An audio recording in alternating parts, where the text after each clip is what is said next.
Thank you. Okay, there we go. Hi, everybody. Welcome to the CSTA Iowa virtual chapter meeting. There's lots of new faces, which is very exciting to me, at least. So we appreciate those of you joining us today as panelists to share, because we have two really exciting panels today. So we have members from the Computer Sciences Elementary awardees that are going to share their experience with you.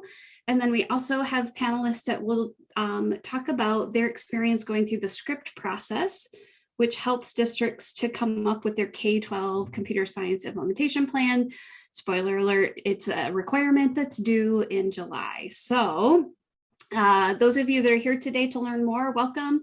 I want to let all of you know that we are going to be recording to share this out later, so be on your best behavior.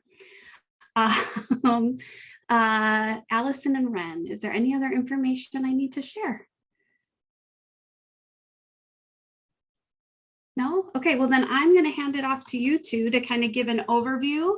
Sorry, Ren and Aaron, I'm going to hand it over to you to kind of give an overview so folks can make a choice. We're going to let you choose which breakout room you would like to go to, and then we'll come back together to do some wrap up. So how about I invite Ren to go first, since Aaron's our guest. We'll let Ren share about script first, and then she can hand it over to Aaron. Thank you, Corey. So hi, everyone. I'm the person in the dark room, which it's really not that dark, and I'm sorry it looks that way. I need better lighting, I guess. So I'm Ren Hoffman, and I work for CS for All, who actually is the creators of Script. And Script is the strategic CS for All resource and implementation planning tool, which is a mouthful. So Script is a lot easier. But like Corey said, it is a tool that helps districts figure out what their K-12 computer science plan is. And the goal is really to help teams of educators collaborate around this. So it's not just the superintendent making a decision and having it be top down, or having independent teachers trying to figure out, well, what am I going to do and how am I going to do this? Where it is a collaboration, a team of people from across the K-12 spectrum who come together and have a bunch of conversations and self-assess around where they are in order to develop this plan and set goals for themselves. And we have with us tonight three folks from districts that have gone through the script process. So you'll get to hear more about their experiences if you join us on our panel. Aaron? All right. Good evening, everyone. My name is Aaron Shute, and I, during my day job, I guess, I am a best practices instructional technology coach for Northwest AEA. And recently I have become a co-lead for the Computer Sciences Elementary project that is currently taking place and wrapping up this school year. So bear with me, I'm going to give you the official vision and of the program here.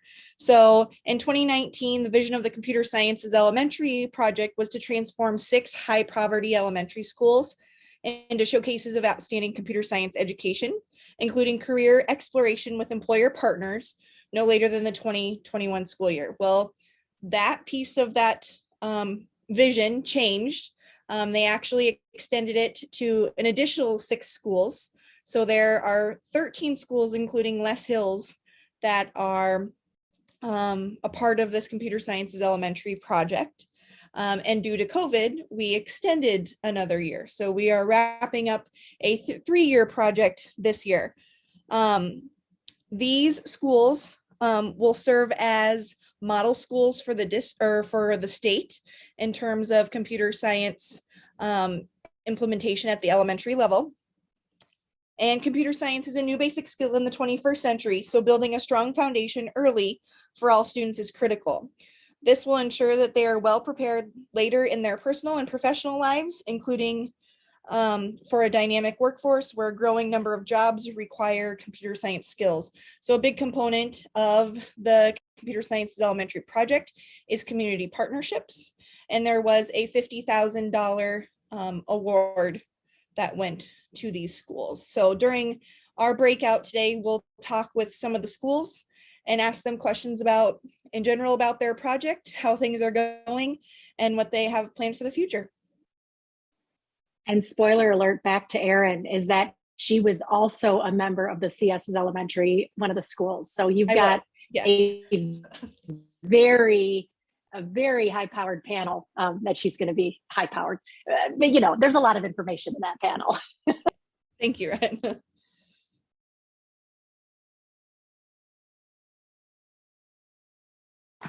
All right, well, thank you to both of you. So we've got our two panels are all set up. We are going to open up the breakout rooms, and you should be able to select for which group you would like to join. And each panel has some questions. They're going to go through their process and just share how implementation winter is going, and then be able to help support you as well. Those rooms should be open now, and then you should be able to select in your Zoom tools at the bottom of your screen which one you would like to join. If you don't see the breakout rooms icon, let me know and I can help you go to the spot that you would like. Project. So let's go around and introduce everybody and what school you represent, and then we'll get into our questions here. Darren, we'll start with you. Okay, hello, my name is Dennison Johnson, and I'm the preschool through 5th grade technology integrationist at Dennison. Stephanie. Hi, I'm Stephanie Giersdorf, and I am from Dennison Elementary. I teach kindergarten through 3rd grade technology. And Wendy. Wendy Bailey, and I'm from Fort Madison, and Richardson was the school that was that received the award, and I am a K-12 computer science integration coach. All right, so our first question of our panel is, how did you get started? I'll start here in Dennison. Actually, at the beginning of the 2018 school year, principal came and talked to me and wondered if I would be interested in thinking about changing our traditional computer lab with the tables and the rows of computers into a newer room that would enhance computer science. So we kind of thought it over, and with Darren's help, we kind of talked it over. And then lo and behold, we found this email for this Computer Sciences Elementary program, and just kind of all fell into place. And we just started kind of researching and thinking through the application process as to what our curriculum may look like, as well as our room layout. And it just kind of all fell into place. And then by April, we had heard that we were one of the winners. So yeah, it's been an exciting journey. Yeah, and I joined after the fact. The award had already been given. So just last year was my first year doing computer science. I had done 1st grade for 29 years. And so it was a big leap, but it was very exciting to kind of get on board after it already started. So there are people there with some experience. And so it's been a growing year for me, but it sure made a difference in our school district. I think I'm just going to pop in and share the Kingsley Pearson perspective since they're not here. So I'll play dual role tonight. So I was the high school business teacher, and I had kind of started the computer science role, I guess, at Kingsley Pearson. But by buddying up my high school students with elementary students with code.org, doing activities during Computer Science Week. And then when I attended a webinar, I think it's the first time that I heard about the award. And I was like, oh, this sounds great, but I don't know if we will meet the expectations, because you had to have a certain percentage of free and reduced population. And I didn't know if we would meet that. Well, we just barely made it into that category. So I was like, okay, let's get a team together and start applying for this. And we kind of pulled everybody that we could that had some interest in it, school board members, specials teachers. I believe Kingsley is the smallest school that was awarded the project, they have around 400 students K through 12. So we're talking about 160 students in the elementary. So that was taking a different perspective from a lot of the other schools as well. But we were actually a part of the second round of awards. So they awarded the first 6 in, was it February, guys, the first time? Because it was at the Future Ready Summit is when those were announced. I feel like it was in February, maybe. So we found out like our last day of school, I think, that Kingsley had been awarded in the second round. So that's kind of how we all got started. Our next question is, what is CSS Elementary? So I think we all have different perspectives on this and different approaches. So in a nutshell, what is CSS Elementary at Fort Madison? So I guess our focus is really on integrating computer science, so that it's not just a standalone class. I know this year we're really focusing on priority standards in math and reading, and trying to support those through computer science. And then, and I think just also raising the awareness in the community and the families about the need for computer science and the computational thinking that goes with it that can help in all areas. So I think just, just really trying to create this drive for more students to be involved in computer science. Yeah, we're on a very similar path here in Dennison. When we started the process of revamping our computer lab, we happened to tour a local business called Blue Space Creative. And it's the business that's designed to build like corporate identities. They do websites, they do banners, they do signs. And it's actually a very impressive business for a community of our size. And one of the reasons why the owner was opening up his business to local schools was that he's got a concern about having a workforce. He wants to have students in this area stick around because a lot of the workers that he gets come from outside of the community who don't necessarily have roots in the community and may not stick around. And he made a comment that kind of stuck with us. He said that we really need to plant the seed for this kind of worker, not at the high school level. It's too late then. In regards to computer science and even employability skills, the ability to solve problems and collaborate and work with others. It really needs to start at the elementary level. So we're kind of following a similar path we're trying to integrate computer science in all classrooms and all subject areas and not try to make it an add-on thing because we all know that teachers don't need one more thing to teach. So that's where we're at.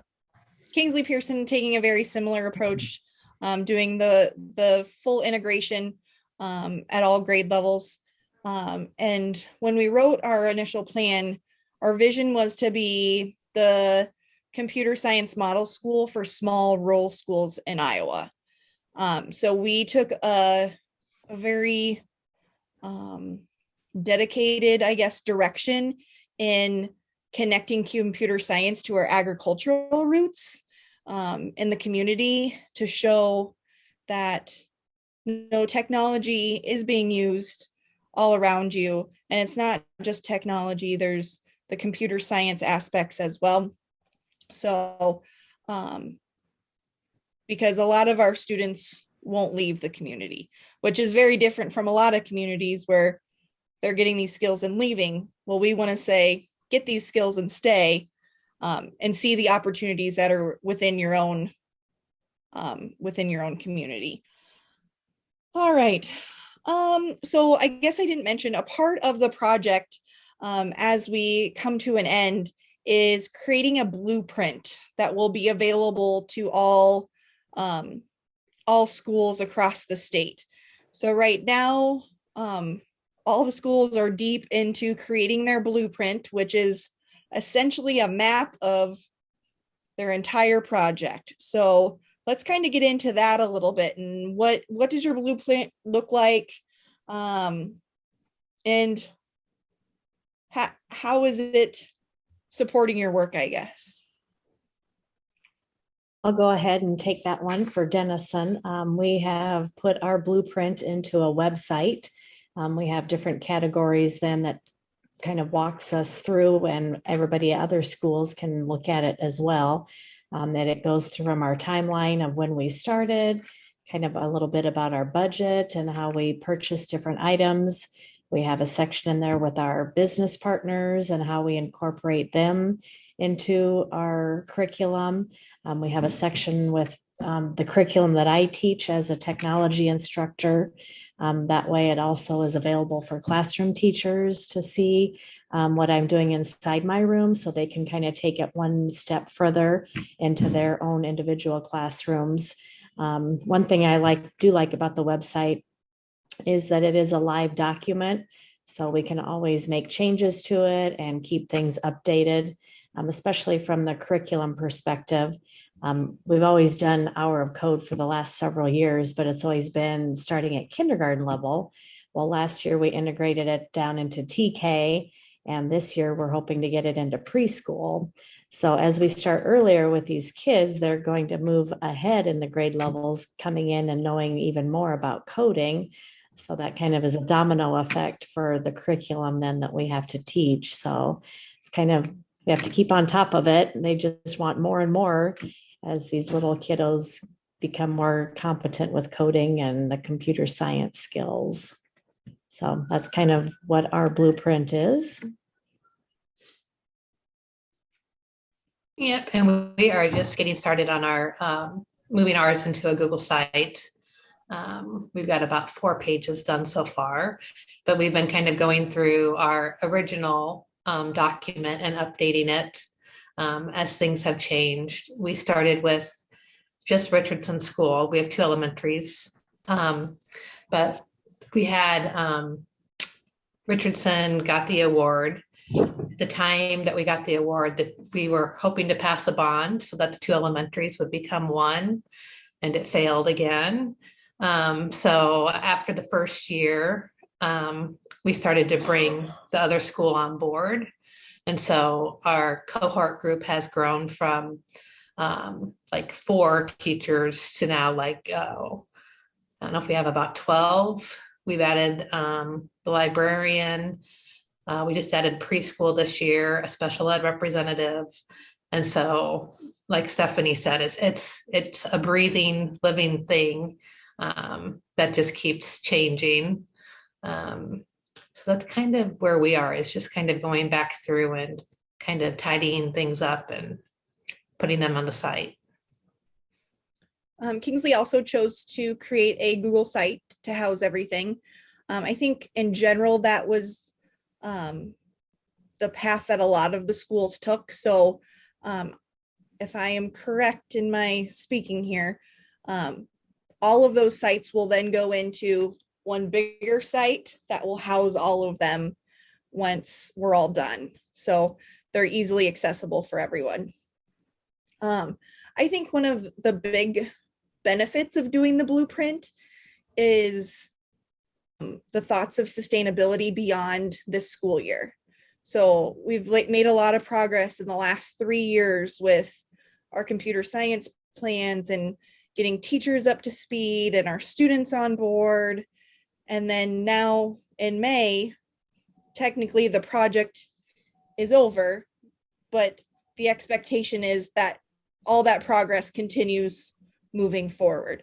So yes, you kind of backtrack to think about where you started and where you are now, but it's also looking forward to what are our plans when the support from the Governor STEM Council ends.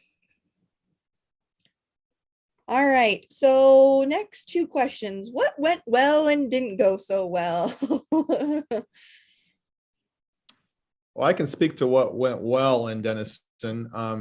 we formed early on what we call our engineering cohort, which is similar to, sounds like Fort Madison, where we have representatives from each grade level who come together once a month before school. They're gracious enough to start out 7:30 with us and give us at least a half hour each month, where we kind of explore some computer science concepts and then talk about ways that we can integrate it in the classrooms without it being an extra thing.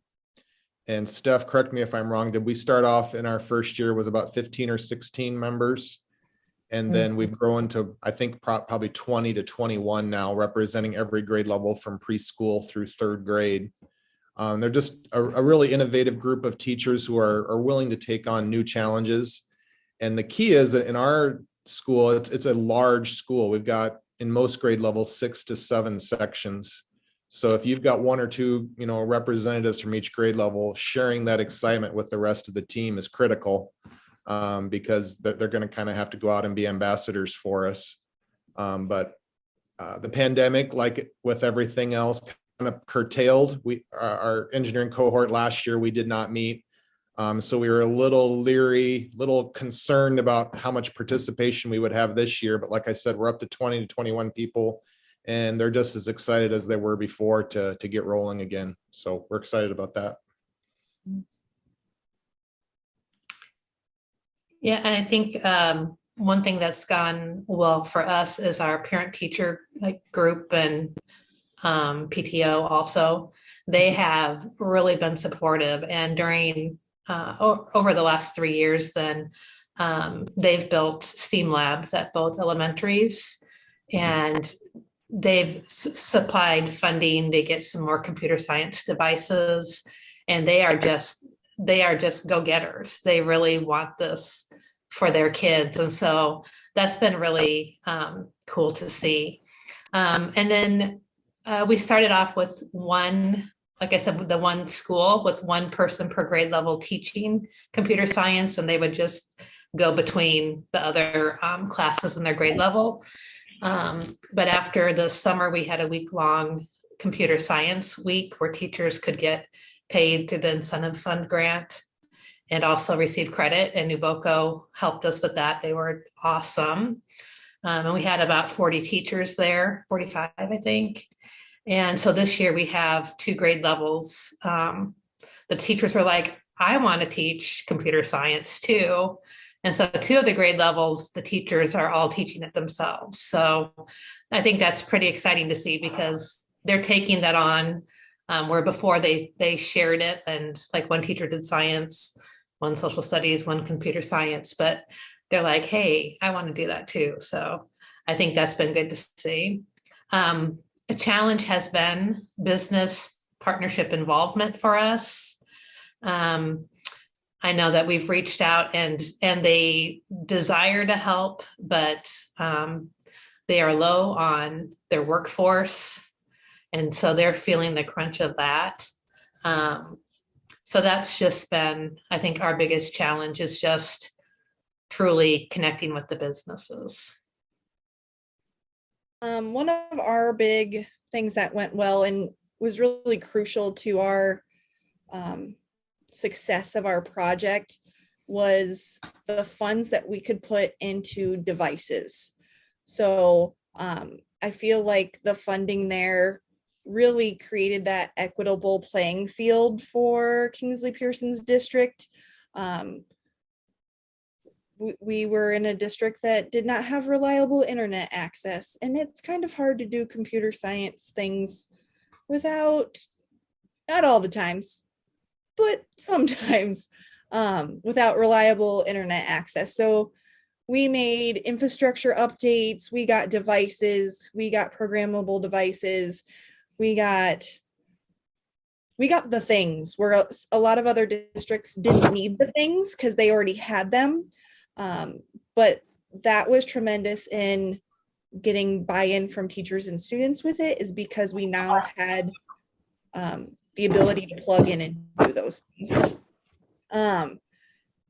What didn't go well is, well, the pandemic threw everybody off, but the steam that was lost because of that, and going back last year, trying to maintain some sort of progress with the chaos that was last school year, just so that we weren't starting over from scratch again, was a big challenge. It was a very fine line to walk of how far do you push without breaking your teachers. So that was definitely a challenge. Okay, next question, ideas to recruit admin to be on board. I'll go ahead and start. Here in Dennison, I think it's crucial that your admin gets involved right away from the beginning. That way they feel a part of it and aren't coming in later on after you've already gotten the ball rolling. I think it's key to get them started right from the beginning so they know what you're working on, what your plan is. They need to know that it isn't just one more thing like we mentioned earlier. Like you said, teachers are at a breaking point here with everything else that they're asked to do. So we need that administration to back you so that they can learn how to incorporate it into what they're already doing. So it just doesn't become something extra that they need to do.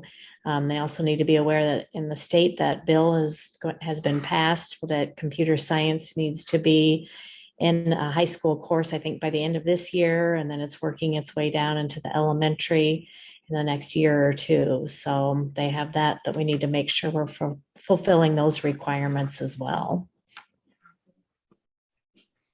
And our previous administrator at the elementary level was on board when the award was given and super involved. This last year, though, they've switched all the principals around. So our two elementary principals were at the middle school last year. So they've asked for a little time just to get things going, in their buildings. It has been good, though. They've just said, we trust you, just go with it. So I feel like they're going to be on board. But they just need some time and some grace to be able to get settled in the new building. But I'm already feeling the support from them. So Kingsley Pearson has a different experience. Our admins kind of have had a whole hands-off approach to this whole project, which is not what I would suggest. It was kind of Aaron's got an idea, we're going to let Aaron roll with it sort of thing. But when it came down to the accountability factor for teachers, we really needed admin support to make sure that we were doing things with fidelity. And I only have so much pull to be able to say, no, you really should be doing this. But it's very crucial. And just to have somebody in your corner, like rooting for you, and can speak to what you're doing. I came into some frustrating conversations of people wanting information and then admin not being able to speak to it. So you definitely need admin on board to have a successful project. So, okay, let's go with what are some pieces of advice you would give a school or business to help them to make that initial connection to become a partner?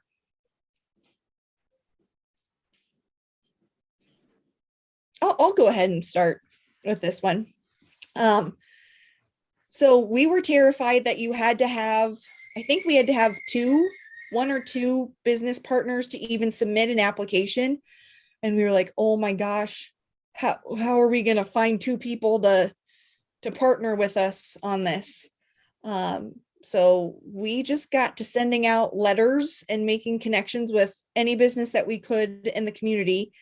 And we offered them a choice of how they wanted to partner. Like, did they want to come in as guest speakers? Did they want to be a financial supporter and never come into the building? Did they want to let us come and do field trips and things like that. So I feel like that was really helpful. Of when we asked them to be partners, we asked how did they want to support the project at the same time.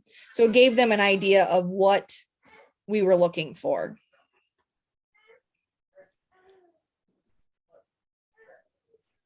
In Dennison, we were in somewhat of a unique situation with business partners because our guidance counselors for many years have established a partnership with our school where every classroom is partnered with a local business. And the original aim of it was just to talk about character. Back then we did the 6 pillars. So the business partners would talk to their cooperating classrooms about respect and responsibility and so on, what that looks like in the business. And so we kind of already had those partnerships established, which isn't to say that our 4 business partners with the CSE grant were all business partners to begin with. They weren't. Some of them were, some of them weren't. We actually didn't have any issues finding people who wanted to be our partners. Our biggest issue is how do we keep them engaged with the process? They're very supportive, but they're also incredibly busy people, both in their business and in the community. So we're still working on getting them to come into our school and see what our computer science initiative is all about. Yeah, and we started off with Steffensmeyer Welding, which is owned and run by a woman, which we thought was awesome. And then we had our local hospital. And with COVID, they just really needed to focus on that. We did have a surgeon who was also a parent who made a video for us showing us different apps and things that he uses. And posed a problem of, if somebody could figure out how to 3D print joints, because he was an orthopedic surgeon, maybe one day one of you will figure that out. So this year, then we added our Lee County Economic Development Group, which was an easy ask because they're already very active with the STEM Council. And so tonight I went out to visit. They've just started a shared robotics group. They have a new building. And so it's 3 different school districts. So they brought their equipment to this mutual building. And so they're going to start doing that, which is pretty exciting. I think they want to fill the building with CTE. So that was pretty cool to see. So anyway, so we're just excited about the connections that they have, already, when we've said, oh, we need somebody to show the design process, they can think of some people and they have contacts. So that's been good. All right. Corey, how much more time do we have in our breakout? You get 5 more minutes. Alice and I were just texting because I said we could use 5 more minutes over here. What about you guys? So you've got 5 more minutes. Okay, perfect. Because we have one more question. Okay. So, what work have you done since the program began? But I'm going to change that up a little bit. And maybe how has your plan changed since that initial application? Let's go with that. That's kind of a good question. Our plan has kind of stayed on track for the most part with all of the things that we bought with the robots, and we were able to revamp our computer lab. So it has more of a flexible workspace. So we have newer furniture with TVs and tables and chairs that can be moved around to whatever configuration we need to. I don't know, Darren, is there anything that really has changed? I can't think of anything. I can't think of necessarily of a change, but I just know that our focus on spreading computer science throughout the whole school is, obviously it was an aim from the very beginning. Otherwise we wouldn't have qualified for the award, but I just feel like we've really ramped that up in the recent 2 years. Just understanding the importance of not making it an isolated discipline where the kids will get that in ed tech and then we'll just teach math and reading. That's been an important shift for us. And I think I've already touched on our biggest change, which was pulling in the other elementary school with us and just growing the people that are involved and involving people that beyond just our cohort group probably is our biggest change. I think a few things for Kingsley Pearson. So year one, I felt like we started off pretty strong. Then year two, we had COVID. Well, then when I left to go to AEA, then we needed to replace the lead for the project. So that was kind of an unexpected challenge that kind of came with the project, and they're doing outstanding. But I know that was a concern of how do we keep that going without the person that kind of had started it all. And I will say, initially when we wrote the plan, we really wanted to focus on assessment and how we could assess the computer science skills and how it was being integrated. And I still think that is a challenge of at several different points, we had started to create assessments that were specific to computer science and how it was integrated into math, or computer science and how it was integrated into ELA. And I don't think we've quite figured that out yet. So assessment is a big question mark. How do you assess it without strictly being computer science or without it strictly being math? And in those components, and make it relevant, not just to give an assessment to give an assessment. So that's one thing we're struggling with, Erin, is the assessment part for the grant. You know, it started off that it was going to be classes that had computer science with their like fast scores compared to those that didn't have computer science. Yep. But now everybody has computer science, which is a good problem. Right. But yeah, just trying to figure out how do we get that data? How do we show what's happening? And Kingsley was taking the similar approach, like, oh, well, let's look at fast data. Well, then you lost a whole year of like ISASP data and everything else. So then it was like, well, how do we really show that there was a connection between increased scores? Well, they missed a big chunk of school. So that whole showing data to show that the project worked is a challenge. So guys, this was a great breakout session. Thank you so much for coming in. Are there any questions that can be answered in the next 20 seconds? Well, not in the next 20 seconds. I also want to echo also to Erin. Thank you so much, because we know it's tough right now, but we really appreciate it. And knowing we'll have a recording to share with others. I am curious about strategies you're using to build teacher confidence with integration. All right, welcome back, everyone. So we had a couple of minutes set aside for us to be able to cross share. So if we could have a couple people from, let's start with the script panel. I'm going to share out what were some of your big takeaways or things you learned for the CSS Elementary folks that you think that they should know.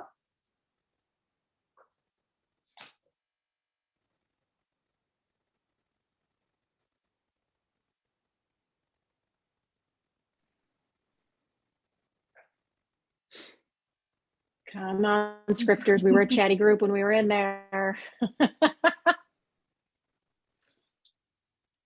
After listening to the panel, does anyone have action items of things they want to do once they're back in their schools?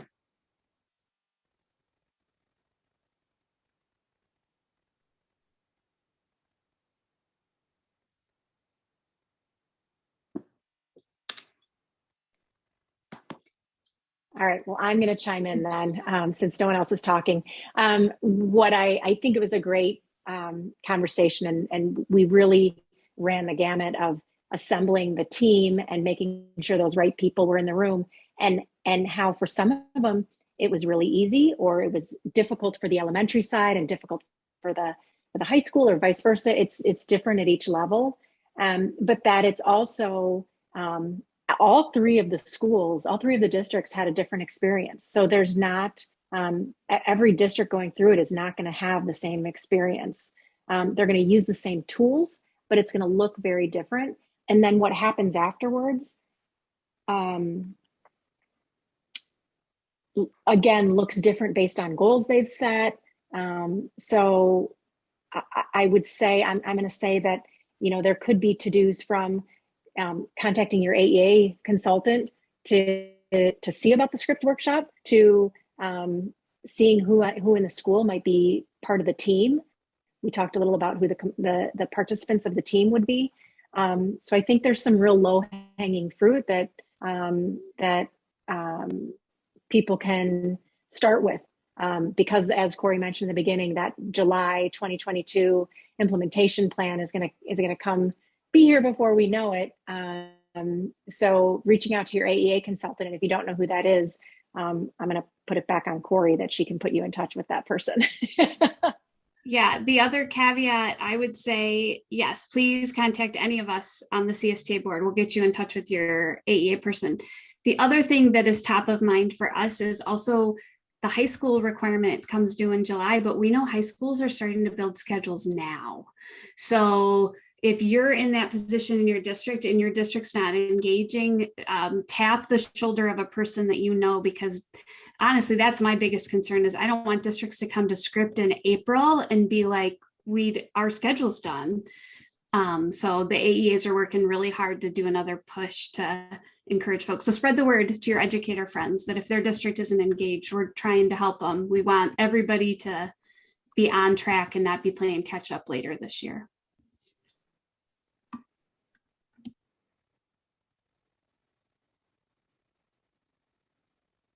Corey, with that, I think one of the pieces of feedback I've heard from districts is concerns about like subs and being able to get enough subs to attend the workshop, just to get the ball rolling.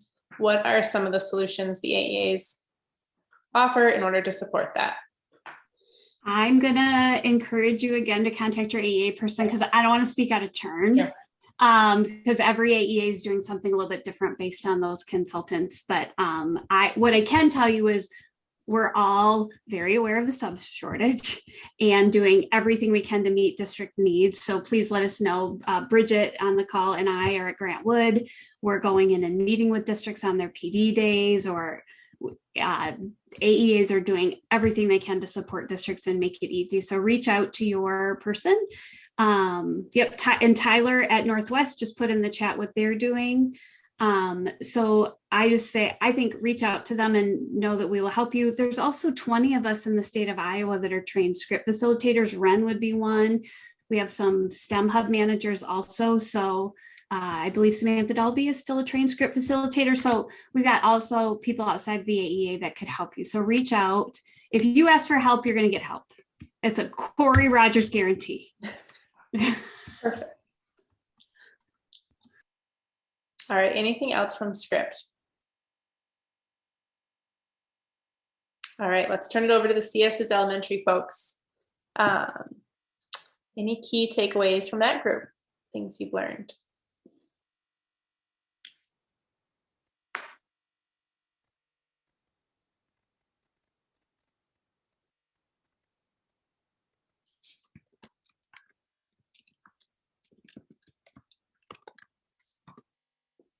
Both all quiet on a Thursday night. It's dark, it's cold. I'll talk. Thanks, Bridget. And Corey's like, yes. So it was a really great panel. I am new to AA, just coming out of the elementary classroom. So for me, I think some takeaways from hearing from the panel were, I had lots of little notes, but just the integration component. I know that what we're hearing from school districts is that elementary lens of like, how do we do that and not one more thing? So hearing all of the panelists really talk about the integration and how they've been able to be successful with that. And once they got things going, it started to grow and grow with other educators in their buildings. They're making some blueprints. I know that's like really exciting to have some exemplars and some blueprints. And one of the great questions was like challenges, but then the positives. So hearing those kinds of things.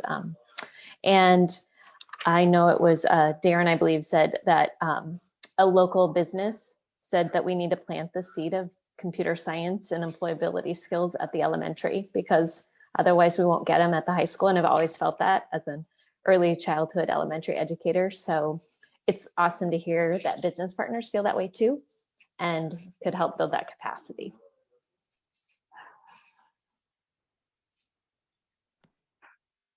It's great. Thank you for sharing that, Bridget.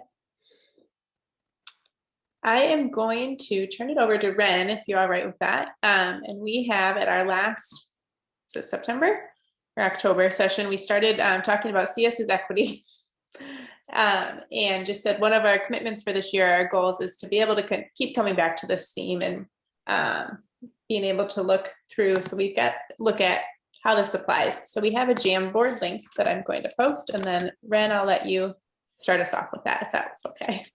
Yeah, I just posted the Jamboard, so I've had it on in my clipboard for the whole session.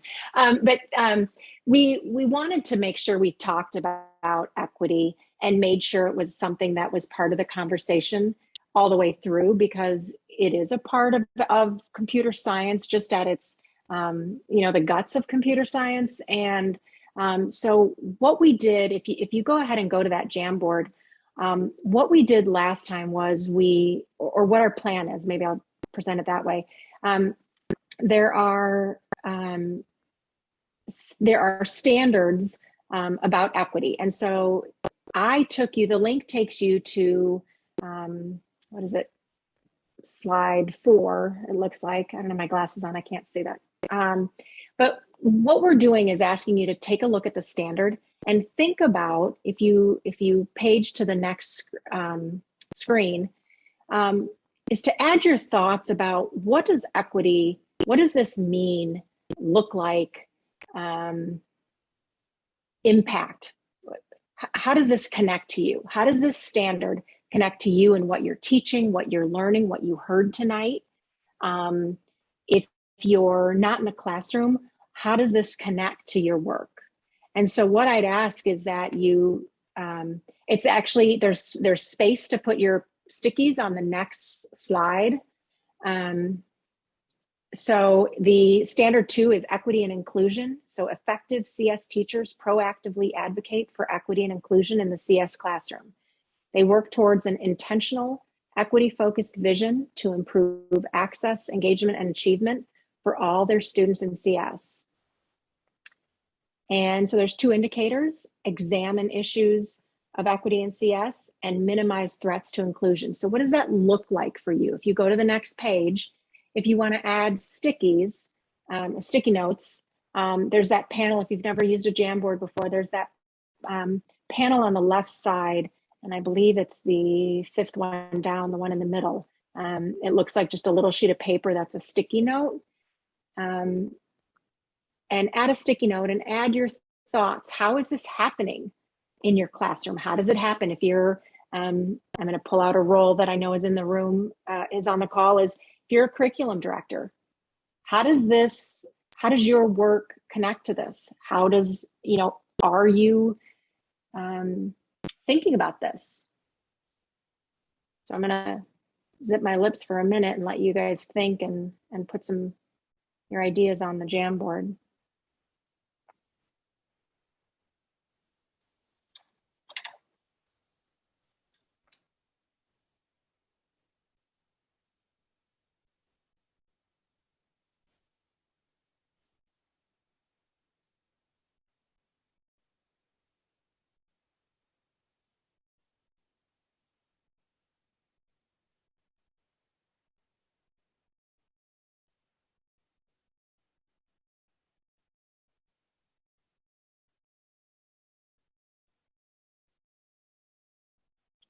These are some great thoughts.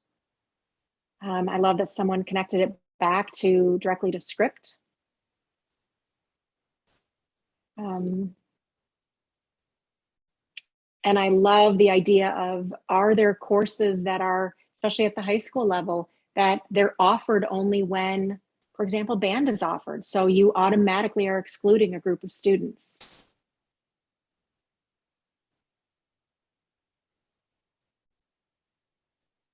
And female recruitment, always a struggle. What happens, so I would challenge the group back to think about this. You've got a female in your room. Maybe you've got just one female. What's happening in your classroom to make sure she feels included? And that she's not going to say too many boys, or the teacher is teaching, maybe all the examples are football and she's into art and theater. So what are you doing to keep that female once you get her in your classroom?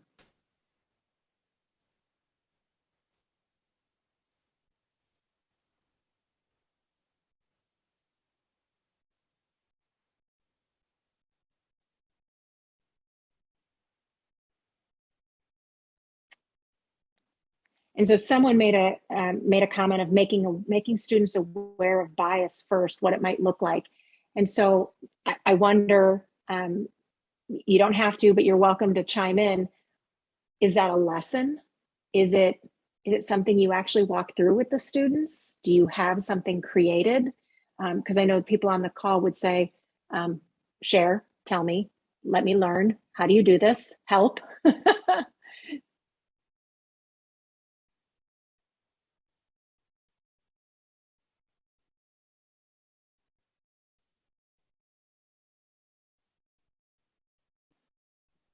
I know in another professional development opportunity that I'm doing right now, bias has been brought up a lot, and just acknowledging your own bias and maybe presenting it in that way. Like, yes, as your teacher, I have biases towards X, Y, and Z, and just making it a human thing that we need to be aware of.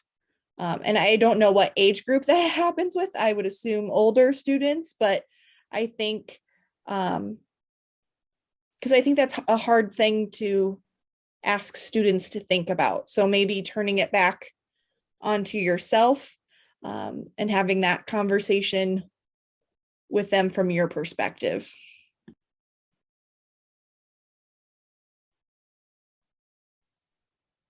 I'm going to piggyback off of Erin. I joined, CSTA had a culturally responsive instruction with the holidays, and I participated in that, and I'm pretty sure they recorded it, but it talked about the same thing, and the two presenters had that's how they introduced themselves, was just how they with some identity markers.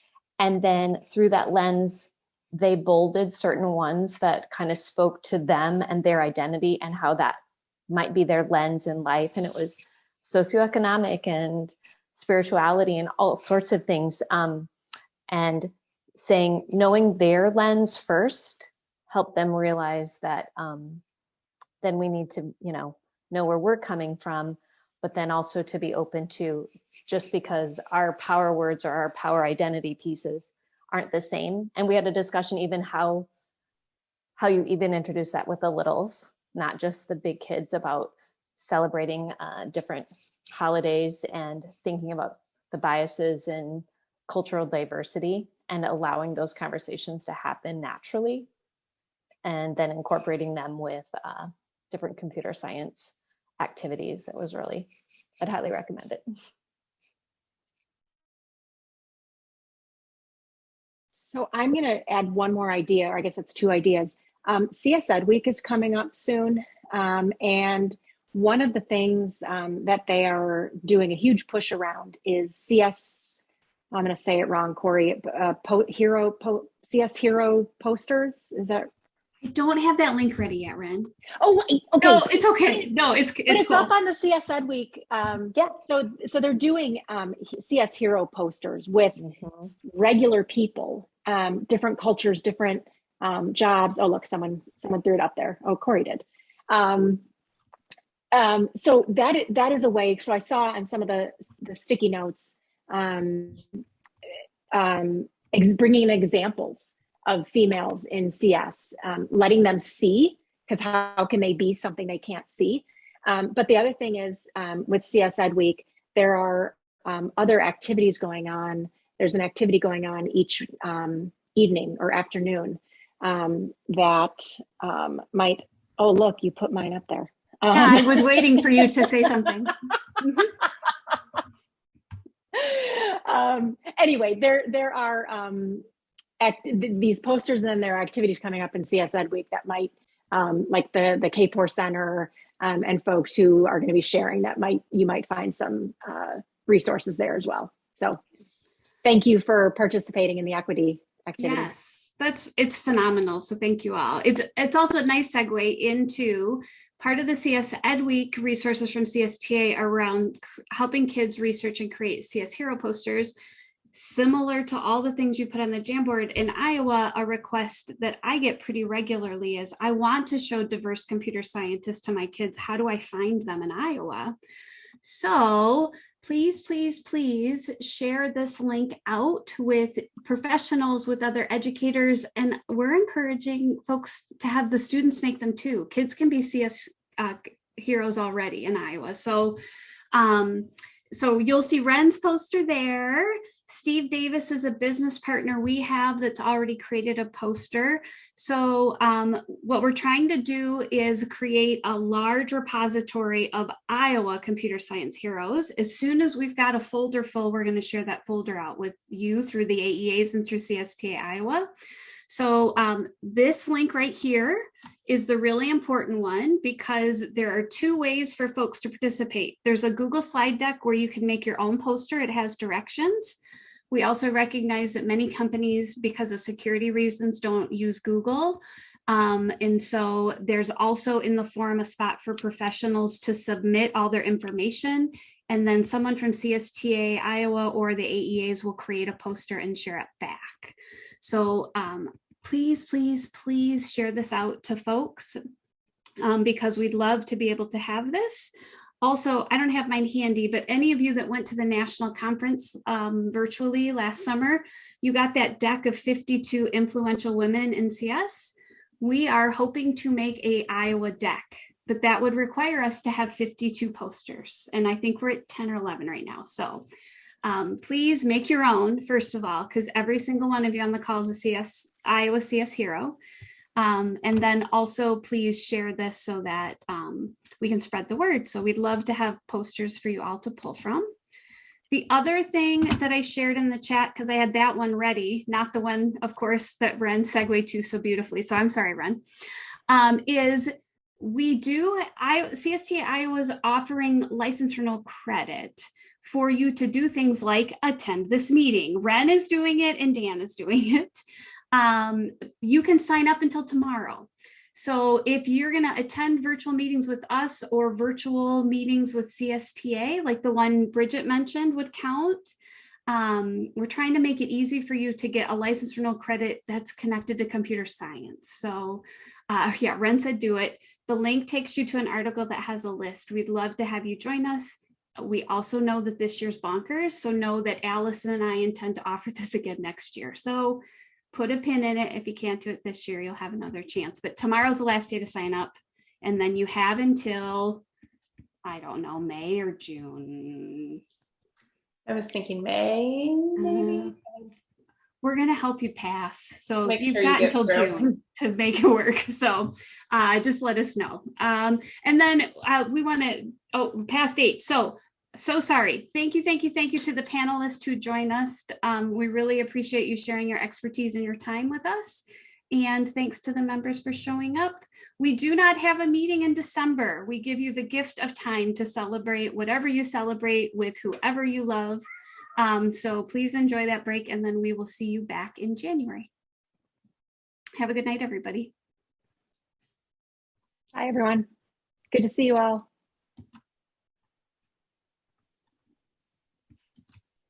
I am interested in the renewal credit, so I have that tab open. Yes.